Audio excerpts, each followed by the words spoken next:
Halo teman-teman semua, kali ini saya berada di Gereja Santa Teresia Menteng.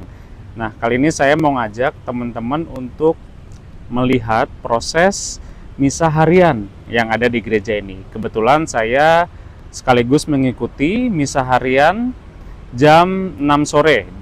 Nah, saya juga mau ngajak teman-teman untuk melihat lingkungan di Gereja Santa Teresia, termasuk melihat fasilitas-fasilitas doa yang ada di gereja ini.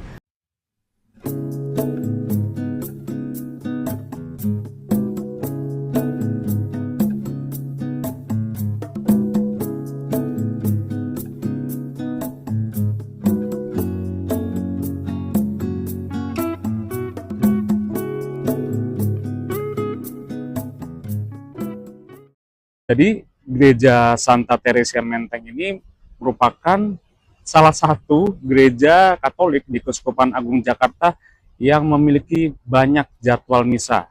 Pertama, gereja ini memiliki jadwal misa yang bervariatif ya teman-teman ya. Dari pagi, siang, bahkan sore. Contohnya, untuk misa harian sendiri, gereja ini memiliki dua sesi. Yang pertama itu jam 7 pagi, dan yang kedua jam 6 sore. Kemudian di hari Jumat, gereja ini juga memiliki 3 jadwal misa.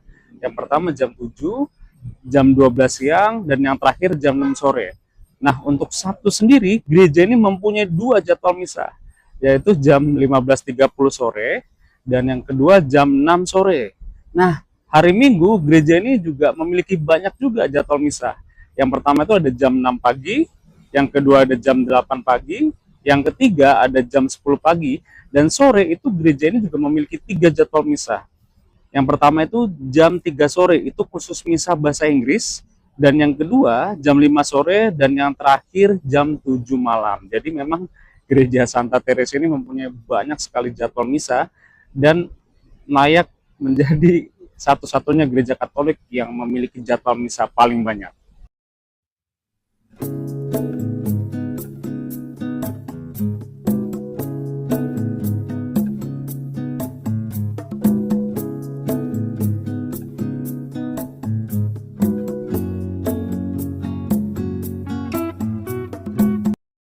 Jadi di gereja Santa Teresia ini setiap sore itu ramai ya teman-teman. Banyak umat Katolik, terutama yang bekerja di kawasan Menteng, Gambir, dan Sudirman Tamrin itu suka mampir ke sini untuk ikut misa harian setiap sore, Kak. Selain itu, gereja ini juga aksesnya sangat strategis ya, berada di tengah pusat kota Jakarta. Sehingga tak heran banyak umat Katolik, khususnya yang kelompok-kelompok pekerja maupun yang tinggal di kawasan sini, itu selalu ikut misa harian setiap sore. Saya pun termasuk salah satu yang cukup sering misa harian di sini, karena memang di sini tuh jaraknya yang strategis, kemana-mana dekat, dan saya suka banget dengan suasana gereja ini. Meskipun gereja ini berusia cukup tua, tapi tidak membuat saya serasa berada di tempat yang sepi. Justru malah disinilah saya menemukan keramaian dan kedamaian hati saya.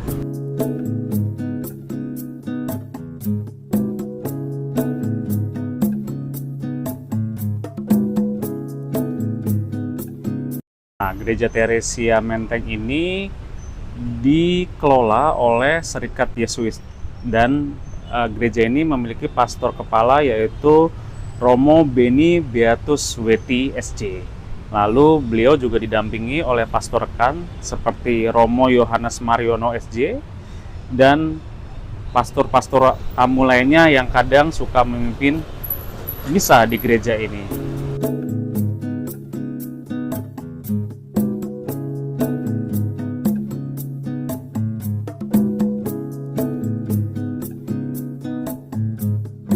Gereja Santa Teresia di Menteng itu dibangun pada tahun 1930 dan selesai tahun 1934.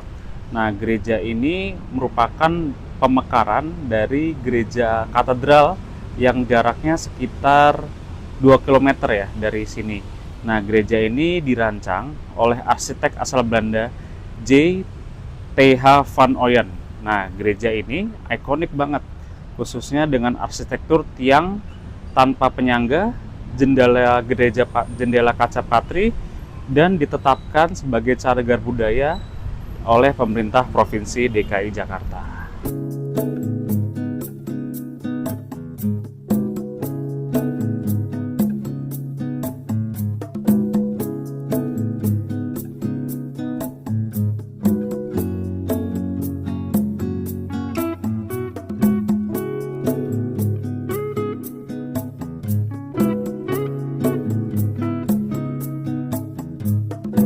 Kali ini saya berada di Gua Maria di Gereja Santa Teresia.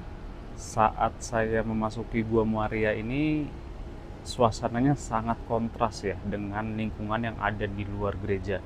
Jika di luar gereja itu lingkungannya begitu padat, semrawut, dan bising kendaraan, saat kita masuk ke Gua Maria di Gereja Santa Teresia ini langsung berubah drastis. Di sini kita menemukan keheningan, kehangatan, dan suasana yang alami sekali. Lalu Gua Maria di Gereja Santa Teresia ini juga tergolong besar dan menjadi tempat doa favorit umat Katolik, bukan hanya yang misa di Gereja Santa Teresia, tapi umat Katolik yang kebetulan melintas di kawasan Menteng dan mereka menyempatkan waktu untuk berdoa dan berdevosi ke Bunda Maria di Gua Maria ini. Jadi buat teman-teman yang lagi lewat di kawasan Menteng atau lagi melintas di sini, wajib banget untuk mampir ke Gua Maria di Gereja Santa Teresia ini. Teman-teman, kali ini saya berada di lantai 2 Gereja Santa Teresia, dan di sini saya bakal menunjukkan ke teman-teman proses pembunyian lonceng gereja untuk mengajak umat berdoa Angelus. Nah, kebetulan memang di Gereja Santa Teresia ini rutin setiap jam-jam doa Malaikat Tuhan, gereja selalu membunyikan lonceng. Nah, kali ini saya bakal melihat langsung Pak Agus, seorang koster gereja, membunyikan lonceng untuk mengajak umat melakukan doa Angelus. Nah, jadi ini adalah tali membunyikan lonceng ya, memanjang ke atas dan nanti langsung terhubung dengan lonceng yang ada di atas kubah gereja.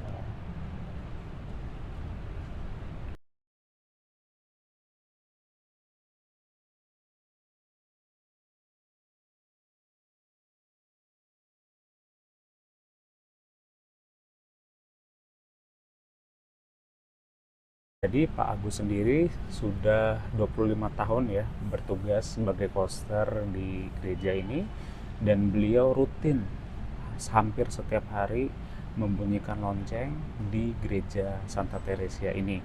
Menurut Pak Agus, untuk membunyikan lonceng ini tidak bisa asal-asalan menggerak-gerakkan tali teman-teman yang ada di atas.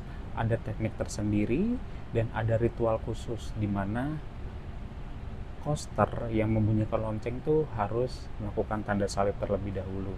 Ini sebagai bentuk penghormatan kepada Tuhan. Nah, setelah beliau selesai membunyikan lonceng, koster tersebut juga melakukan tanda salib sebagai penutup ya. Jadi memang membunyikan lonceng di gereja ini tidak bisa asal-asalan dan perlu teknik dan tahapan khusus agar makna yang disampaikan ke umat di sekitar paroki ini bisa tersampaikan dengan baik.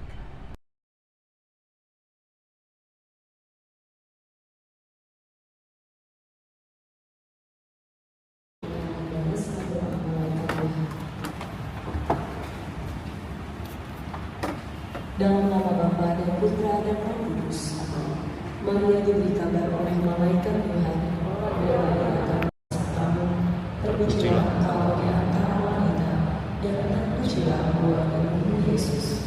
Santa Maria, Bunda Allah, doakanlah kami yang berdosa ini, sekarang dan waktu kami mati. Yesus.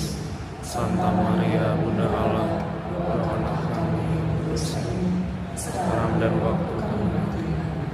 Aku ini hamba Tuhan. Terjadilah padaku menurut perkataan. Salam Maria, supaya karena sengsara dan salibnya kami dibawa kepada kebangkitan yang mulia, sebab Dialah Tuhan antara kami. Amin. Dalam nama Bapa dan Putra.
Iya Romo, alasan kenapa kita tuh harus menyempatkan waktu untuk misa harian tuh apa Romo? Ya, sebagaimana Ekaristi itu adalah makanan rohani ya bagi jiwa kita, maka tentunya kita terus mengusahakan agar jiwa kita itu memperoleh makanan sehingga jiwa kita disegarkan oleh sakramen dan juga sabda Tuhan yang kita dengarkan dan kita terima dalam Ekaristi. Dan tentu juga Ekaristi harian akan membantu kita untuk terus menjaga kerinduan kita untuk bisa mengikuti perjamuan abadi kelak bersama dengan Bapa di surga. Oke, Romo, yang membedakan misa harian dengan misa mingguan Sabtu Minggu apa mungkin? Atau untuk umat Romo? Ya tentu yang misa harian itu sifatnya lebih ke anjuran sejauh mampu untuk bisa mengikuti, sejauh juga waktu yang tersedia. Nah, kalau misa mingguan itu kan ada dalam perintah 5 perintah gereja agar mengikuti perayaan Ekaristi mingguan itu. Tetapi ketika sifatnya yang misa harian, sejauh umat ada waktu dan mengusahakan untuk bisa hadir tentu sangat baik.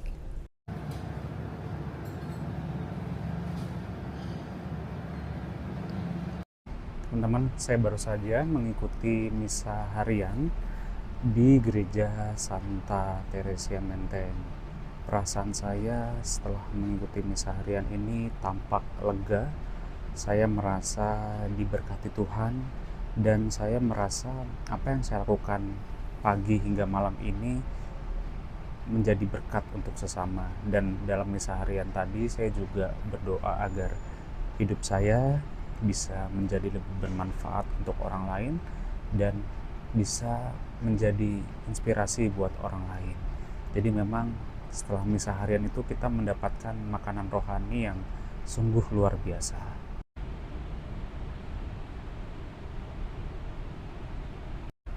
Itu dia teman-teman video saya di acara atau kegiatan misa harian di Gereja Santa Teresia buat teman-teman umat Katolik yang ingin merasakan misa harian setiap sore boleh datang ke Gereja Santa Teresia. Kalaupun ingin datang ke gereja yang lain itu ada juga setiap misa harian sore, yaitu ada di Gereja Katedral. Itu di sana juga ada misa harian setiap hari. Dan ada juga misa harian tiap sore itu di kawasan Jakarta Selatan, yaitu Gereja Blok D setiap Selasa sore jam 6 dan setiap Kamis sore jam 6. Untuk teman-teman, ikuti terus perjalanan saya agar bisa mendapatkan informasi yang menginspirasi, mengedukasi, dan bermanfaat. Sampai jumpa di video selanjutnya.